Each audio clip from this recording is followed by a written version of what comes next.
அஸ்ஸலாமு அலைக்கும் வரஹ்மத்துல்லாஹி வபரகாத்துஹு. தினமும் ஒரு ஹதீஸ். தொழுகையில் வரிசைகளை ஒழுங்குபடுத்திக் கொள்ளுங்கள், இல்லையென்றால் அல்லாஹ் உங்கள் முகங்களை மாற்றி விடுவான் என்று அல்லாஹுவின் தூதர் ஸல்லல்லாஹு அலைஹி வஸல்லம் அவர்கள் கூறியதாக நுஅமான் இப்னு பஷீர் ரதியல்லாஹு அன்ஹு அவர்கள் அறிவிக்கிறார்கள். நூல் புகாரி, ஹதீஸ் எண் 717.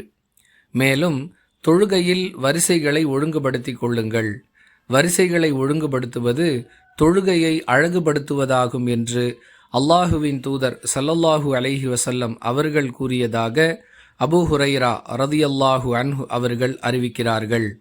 நூல் புகாரி, ஹதீஸ் எண் 722.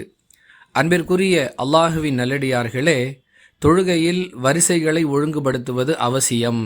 அவ்வாறு செய்வதன் மூலம் நாம் தொழுகையை அழகுபடுத்துகிறோம் என்ற சுப செய்தியும், அவ்வாறு செய்யாவிட்டால் நம்முடைய முகங்களை அல்லாஹ் மாற்றிவிடுவான் என்ற எச்சரிக்கையும் அல்லாஹுவின் தூதர் ஸல்லல்லாஹு அலைஹி வஸல்லம் அவர்களால் சொல்லப்பட்ட பிறகும் இது விஷயத்தில் நாம் கவனமற்றவர்களாக இருந்தால் நம்மை விட துர்பாக்கியசாலிகள் வேறு யார் இருக்க முடியும்?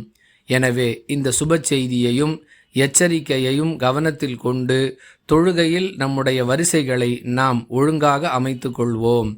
வாஹிரு தஅவானா அனில் ஹம்துலில்லாஹி ரப்பில் ஆலமீன்.